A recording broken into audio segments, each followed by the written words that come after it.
بسم اللہ الرحمن الرحیم۔ السلام علیکم محترم ناظرین، حضرت موسیٰ علیہ السلام کے تفصیلی قصے کے ضمن میں بہت سے علمی اور عملی فوائد واقع ہیں۔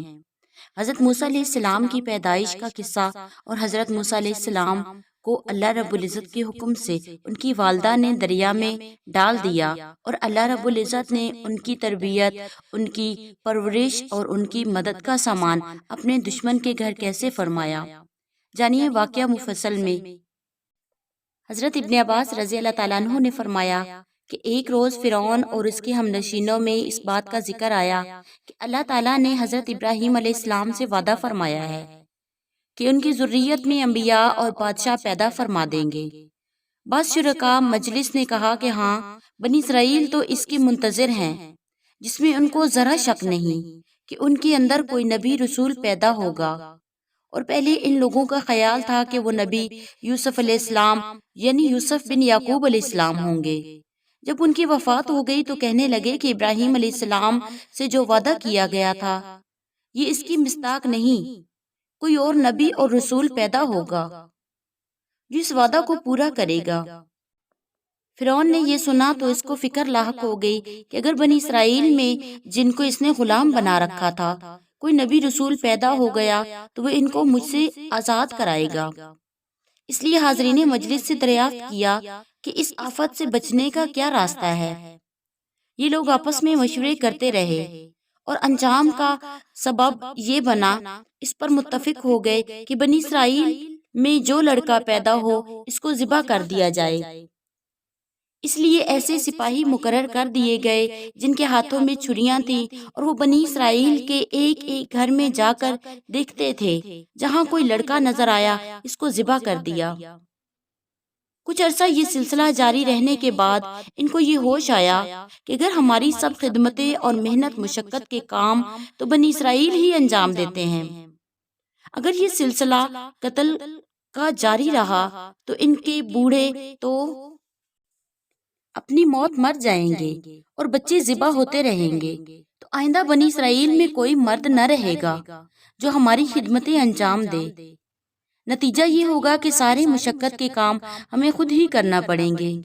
اس لیے اب یہ رائے ہوئی کہ ایک سال میں پیدا ہونے والے لڑکوں کو چھوڑ دیا جائے، دوسرے سال میں پیدا ہونے والے لڑکوں کو ذبح کر دیا جائے۔ اس طرح بنی اسرائیل میں کچھ جوان بھی رہیں گے جو اپنے بوڑھوں کی جگہ لے لیں گے، اور ان کی تعداد اتنی زیادہ بھی نہیں ہوگی جس سے فرعونی حکومت کو خطرہ ہو سکے۔ یہ بات سب کو پسند آئی اور یہی قانون نافذ کر دیا گیا۔ اب حق تعالی شانہ کی قدرت اور حکمت کا ظہور اس طرح ہوا کہ حضرت موسیٰ علیہ السلام کی والدہ کو ایک حمل اس وقت ہوا جبکہ بچوں کو زندہ چھوڑ دینے کا سال تھا۔ اس میں حضرت ہارون علیہ السلام پیدا ہوئے۔ فرعونی قانون کی روح سے ان کے لیے کوئی خطرہ نہیں تھا۔ اگلے سال جو لڑکوں کی قتل کا سال تھا اس میں حضرت موسیٰ علیہ السلام حمل میں آئے تو ان کی والدہ پر رنج و غم طاری ہو گیا۔ اب یہ بچہ پیدا ہوگا تو قتل کر دیا جائے گا۔ ابن عباس نے قصہ کو یہاں تک پہنچا کر فرمایا، اے ابن جبیر، فتون یعنی آزمائش کا یہ پہلا موقع ہے کہ موسیٰ علیہ السلام ابھی دنیا میں پیدا بھی نہیں ہوئے تھے کہ ان کے قتل کا منصوبہ تیار تھا۔ اس وقت حق تعالی شانہ نے ان کی والدہ کو بذریعہ وحی الہام یہ تسلی دے دی، لا تخافی ولا تحزنی انا رادوہ الیک وجاعلوہ من المرسلین، یعنی تم کوئی خوف و غم نہ کرو، ہم اس کی حفاظت خود کریں گے اور کچھ دن جدا رہنے کے بعد ہم ان کو تمہارے پاس واپس لوٹا دیں گے، پھر ان کو اپنے رسولوں میں داخل فرما دیں گے۔ جب موسیٰ علیہ السلام پیدا ہوئے تو ان کی والدہ کو حق تعالی شانہ نے حکم دیا کہ ان کو ایک تابوت میں رکھ کر دریائے نیل میں ڈال دو۔ حضرت موسیٰ علیہ السلام کی والدہ اس حکم کی تعمیل کرنے کے لیے تیار ہو گئی۔ جب وہ تابوت کو دریا کے حوالے کر چکی تو شیطان نے ان کے دل میں یہ وسوسہ ڈال دیا، یہ تو نے کیا کام کیا؟ اگر بچہ تیرے پاس رہ کر ذبح بھی کر دیا جاتا تو اپنے ہاتھوں سے کفن دفن کر کے کچھ تسلی ہوتی، اب تو اس کو دریا کے حوالے کر دیا، اس کو جانور کھا جائیں گے۔ حضرت موسیٰ علیہ السلام کی والدہ اسی رنج و غم میں مبتلا تھی کہ دریا کی موجوں نے تابوت کو ایک ایسی چٹان پر ڈال دیا جہاں فرعون کی باندیاں لونڈیاں نہانے دھونے کے لیے جایا کرتی تھیں۔ انہوں نے یہ تابوت دیکھا تو اٹھا لیا اور کھولنے کا ارادہ کیا، تو ان میں سے کسی نے کہا کہ اگر اس میں کچھ مال ہو اور ہم نے کھول دیا تو فرعون کی بیوی کو یہ گمان ہوگا کہ ہم نے اس میں سے کچھ الگ رکھ لیا ہے، ہم کچھ بھی کہیں گے اس کو یقین نہیں آئے گا۔ اس لیے سب کی رائے یہ ہو گئی کہ اس تابوت کو اس طرح بند اٹھا کر فرعون کی بیوی کے سامنے پیش کر دیا جائے۔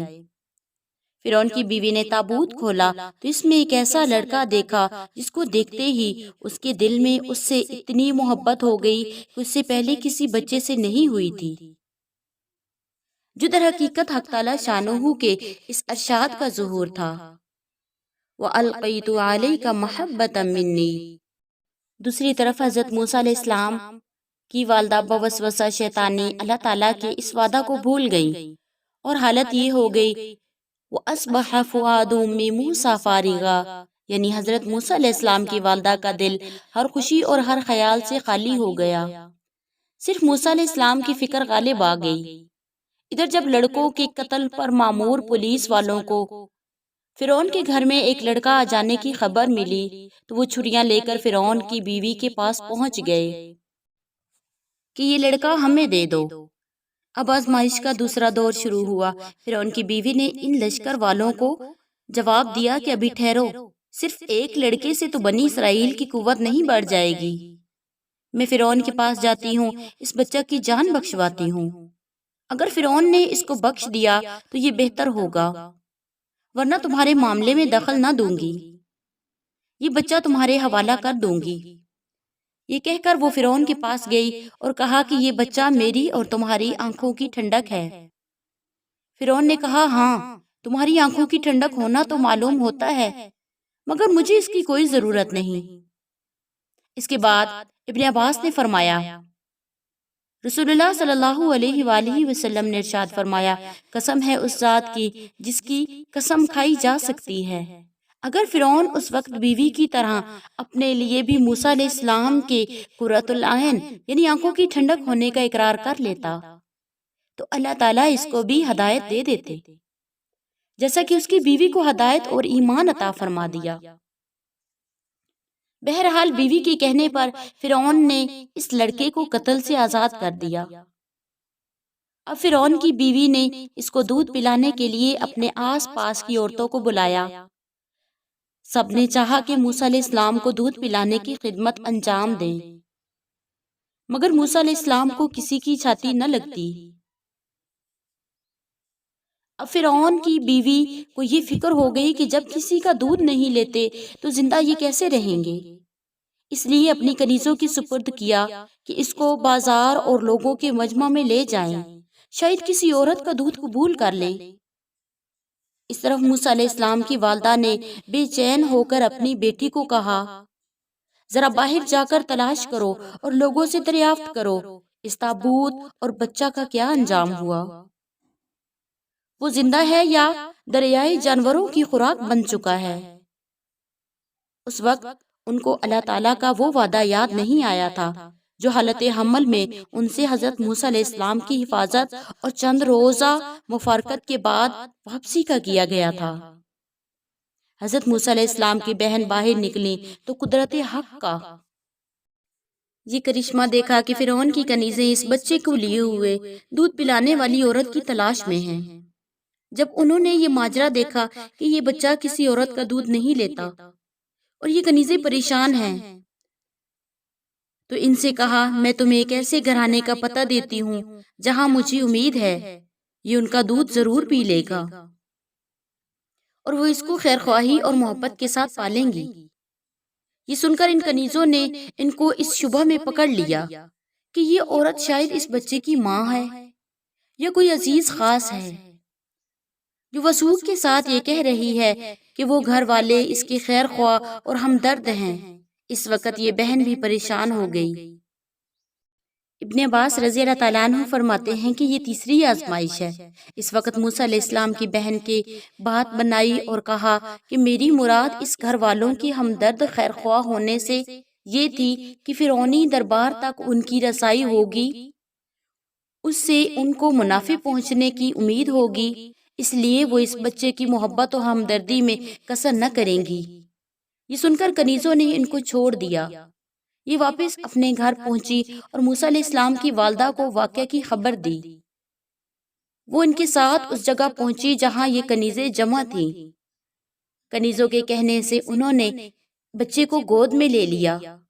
موسیٰ علیہ السلام فوراً ان کی چھاتیوں سے لگ کر دودھ پینے لگے، یہاں تک کہ پیٹ بھر گیا۔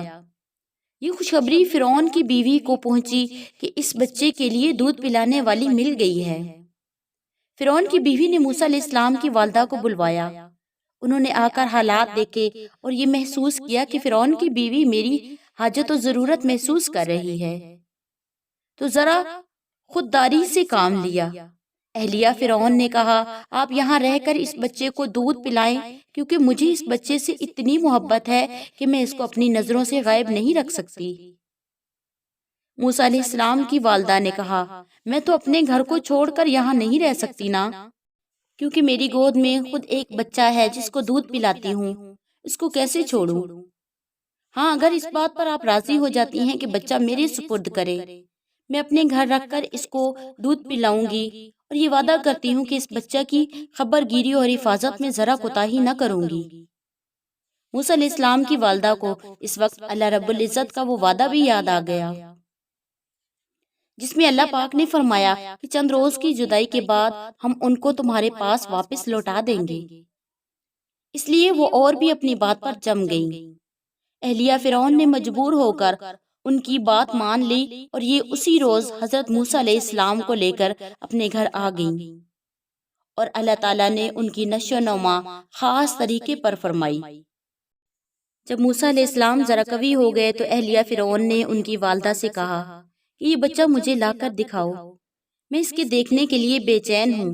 اور اہلیہ فرعون نے اپنے سب درباریوں کو حکم دیا کہ یہ بچہ آج ہمارے گھر میں آ رہا ہے، تم میں سے کوئی ایسا نہ رہے جو اس کا اکرام نہ کرے اور کوئی ہدیہ اس کو پیش نہ کرے، اور میں خود اس کی نگرانی کروں گی کہ تم لوگ اس معاملہ میں کیا کرتے ہو۔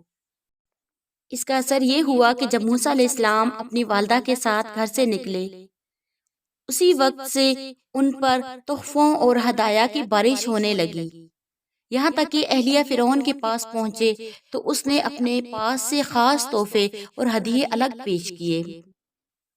اہلیہ فرعون ان کو دیکھ کر بے حد مسرور ہوئی اور یہ سب تحفے حضرت موسیٰ علیہ السلام کی والدہ کو دے دیے۔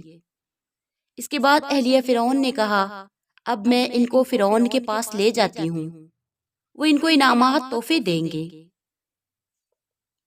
جب ان کو لے کر فرعون کے پاس پہنچی تو فرعون نے ان کو اپنی گود میں لے لیا۔ موسیٰ علیہ السلام نے فرعون کی داڑھی پکڑ کر زمین کی طرف جھکا دیا۔ اس وقت دربار کے لوگوں نے فرعون سے کہا، آپ نے دیکھ لیا ہے کہ اللہ تعالیٰ نے اپنے نبی ابراہیم علیہ السلام سے جو وعدہ کیا تھا کہ بنی اسرائیل میں ایک نبی پیدا ہوگا جو آپ کے ملک و مال کا وارث ہوگا، آپ پر غالب آئے گا اور آپ کو بچھاڑ دے گا۔ یہ وعدہ کس طرح پورا ہو رہا ہے؟ فرعون متنبہ ہوا اور اسی وقت لڑکوں کو قتل کرنے والے سپاہیوں کو بلا لیا تاکہ اس کو ذبح کر دیں۔ ابن عباس رضی اللہ تعالیٰ عنہ فرماتے ہیں، یہاں سے چوتھی آزمائش شروع ہوتی ہے کہ پھر موت سر پر منڈلانے لگی۔ اہلیہ فرعون نے جب یہ دیکھا تو کہا کہ آپ تو یہ بچہ مجھے دے چکے ہیں، پھر اب یہ کیا معاملہ ہو رہا ہے؟ فرعون نے کہا کہ تم یہ نہیں دیکھتی کہ یہ لڑکا اپنے عمل سے گویا یہ دعویٰ کر رہا ہے کہ وہ مجھ کو زمین پر بچھاڑ کر مجھ پر غالب آ جائے گا۔ اہلیہ فرعون نے کہا، آپ ایک بات کو اپنے اور میرے معاملہ کے فیصلہ کے لیے مان لیں، جس سے حق بات ظاہر ہو جائے گی کہ بچے نے یہ معاملہ بچپن کی بے خبری میں کیا ہے یا دیدہ و دانستہ کسی شوخی سے۔ آپ 2 انگارے آگ کے اور 2 موتی منگوا لیجئے اور دونوں کو ان کے سامنے کر دیجئے۔ اگر یہ موتیوں کی طرف ہاتھ بڑھائیں اور آگ کے انگاروں سے بچیں تو آپ سمجھ لیں کہ اس کے افعال عقل و شعور سے دیدہ و دانستہ ہیں، اور اگر اس نے موتیوں کی بجائے انگارے ہاتھ میں اٹھا لیے تو یہ یقین ہو جائے گا کہ یہ کام کسی عقل و شعور سے نہیں کیا گیا، کیونکہ کوئی عقل والا انسان آگ کو ہاتھ میں نہیں اٹھا سکتا۔ فرعون نے اس آزمائش کو مان لیا، 2 انگارے اور 2 موتی موسیٰ علیہ السلام کے سامنے پیش کیے تو موسیٰ علیہ السلام نے انگارے اٹھا لیے۔ بعض دوسری روایات میں آتا ہے کہ موسیٰ علیہ السلام موتیوں کی طرف ہاتھ بڑھانا چاہتے تھے کہ جبرائیل امین نے ان کا ہاتھ انگاروں کی طرف پھیر دیا۔ فرعون نے یہ ماجرا دیکھا تو فوراً ان کے ہاتھ سے انگارے چھین لیے، ان کا ہاتھ نہ جل جائے۔ اب تو اہلیہ فرعون کی بات بن گئی۔ اس نے کہا، آپ نے واقعہ کی حقیقت کو دیکھ لیا ہے۔ اس طرح اللہ تعالیٰ نے پھر یہ موت موسیٰ علیہ السلام سے ٹال دی، کیونکہ قدرت خداوندی کو ان سے آگے کام لینا تھا۔ حضرت موسیٰ علیہ السلام اسی طرح فرعون کے شاہانہ اعزاز و اکرام اور شاہانہ خرچ پر اپنی والدہ کی نگرانی میں پرورش پاتے رہے، یہاں تک کہ جوان ہو گئے۔ ان کی شاہی اکرام و اعزاز کو دیکھ کر فرعون کے لوگوں کو بنی اسرائیل پر وہ ظلم و جبر اور تذلیل اور توہین کرنے کی ہمت نہ رہی جو اس سے پہلے آل فرعون کی طرف سے ہمیشہ بنی اسرائیل پر ہوتا رہا تھا۔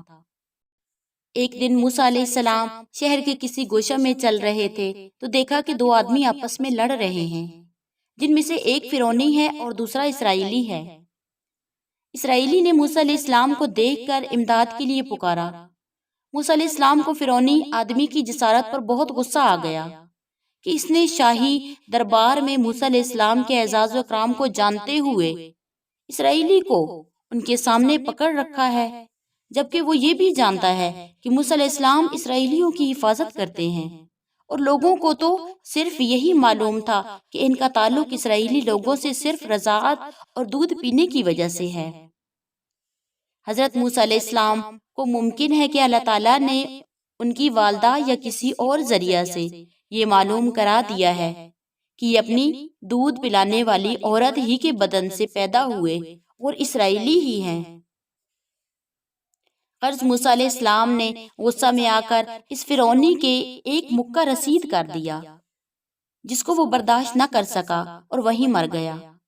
مگر اتفاق یہ ہوا کہ وہاں آدمی موسیٰ علیہ السلام اور ان دونوں لڑنے والوں کے سوا کوئی موجود نہیں تھا۔ فرعونی تو قتل ہو گیا، اسرائیلی اپنا آدمی تھا، اسے اس کا اندیشہ نہ تھا کہ یہ مخبری کر دے گا۔ جب یہ فرعونی موسیٰ علیہ السلام کے ہاتھ سے مارا گیا تو موسیٰ علیہ السلام نے کہا، ھذا من عمل الشیطان انہ عدو مضل مبین، یعنی یہ کام شیطان کی طرف سے ہوا ہے، یہ کھلا ہوا دشمن گمراہ کرنے والا ہے۔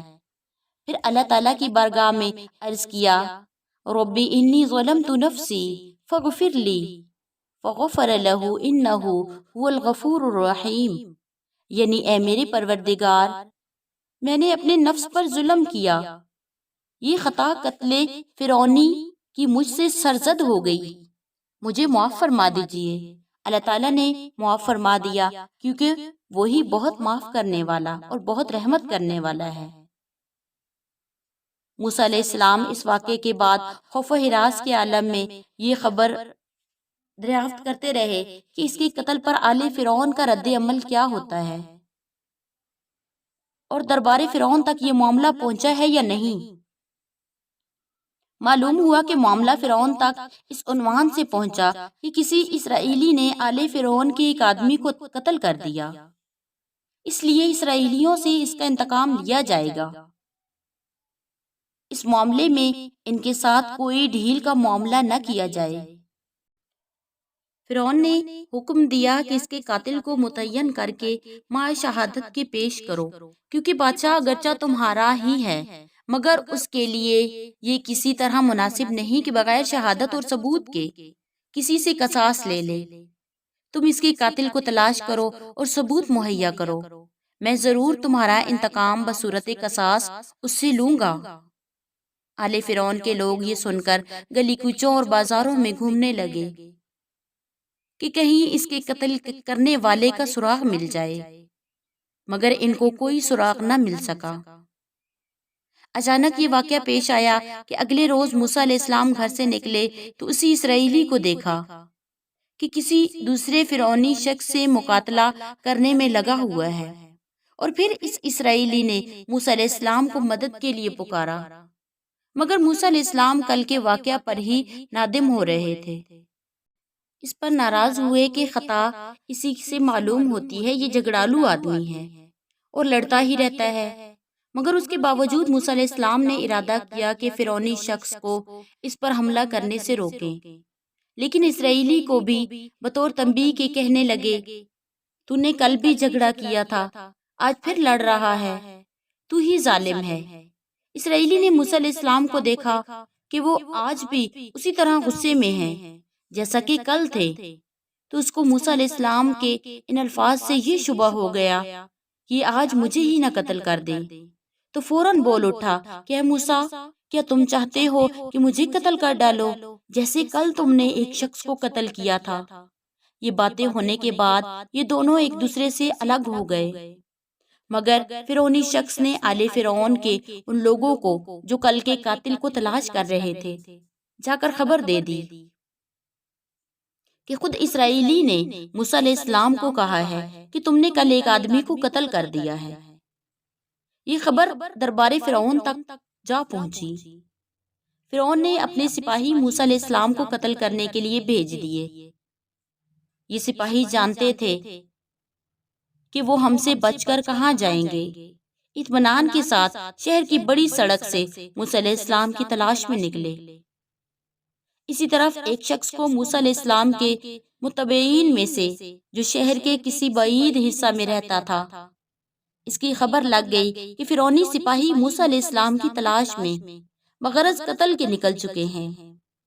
اس نے کسی گلی کوچے کے چھوٹے راستہ سے آگے پہنچ کر حضرت موسیٰ علیہ السلام کو خبر دے دی۔